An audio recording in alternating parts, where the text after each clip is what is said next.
Bapak Ibu sekalian, sambil kerja mohon perhatikan teman kita mempresentasikan hasil kerjanya. Ya. Ini dari Sanggo, Bapak siapa Pak? Pak Fran. Iya.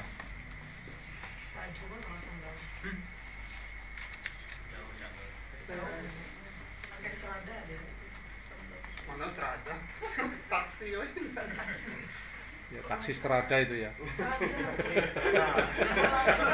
Aduh, lalu saya kacau jadi. Taksi lama, Strada lanjut. Taksi Strada apa kayaknya? Jangan aja orang Melawi lewat ke sana. Melawi Fortuner loh. Kok enggak connect? Connect, ya dikonekkan, gampang kok. Kalau Strada kan dihajar semua. Penumpang pun hajar. Mati. Jalan. Kalau laju Pak, katanya gitu ya. Depan Pak Abdul. Itu nomor ini berapa? Nomor 6. Masih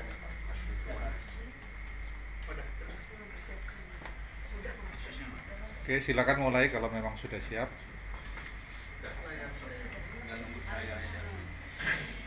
Teman-teman ngasih masukan ya, sifatnya yang membangun.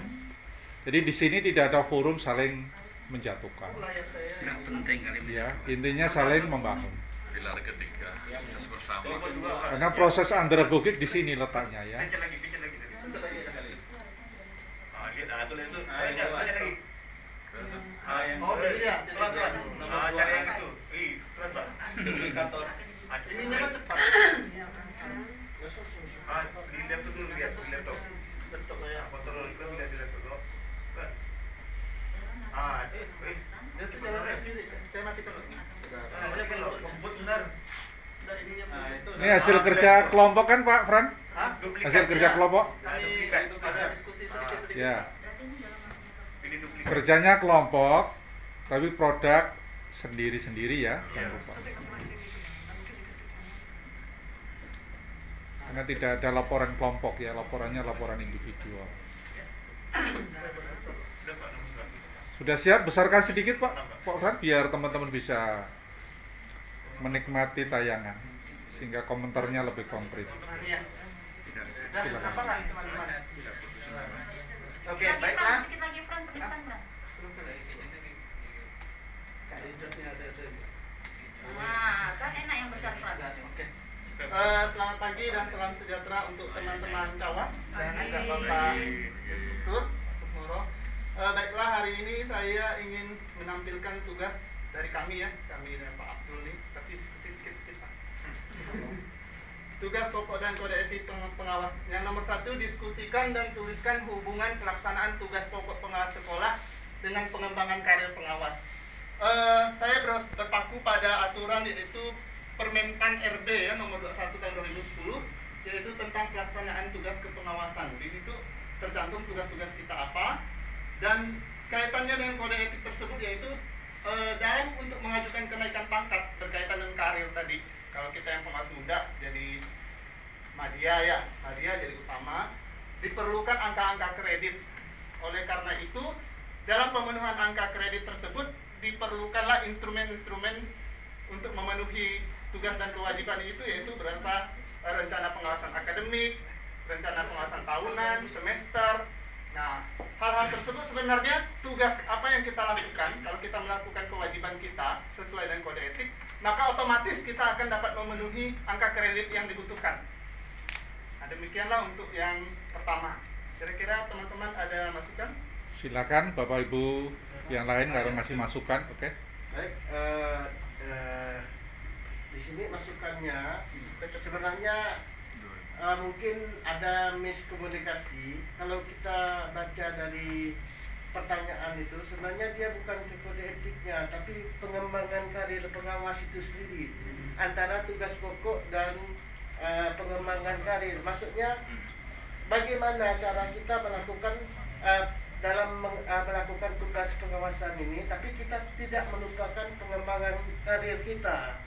Nah, di mana di situ di salah satunya adalah supervisi manajerial atau supervisi akademik.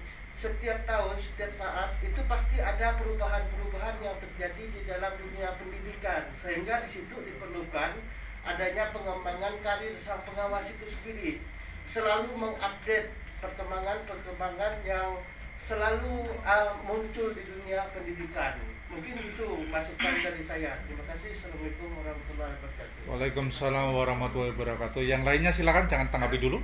Ya, silakan Farida. Oke, makasih Pak. Kalau menurut saya Pak, tugas apa yang nomor 1 itu baik. Jadi tugas pokok pengawas itu adalah sebagai dasar Pak dalam pelaksanaan tugas keseharian.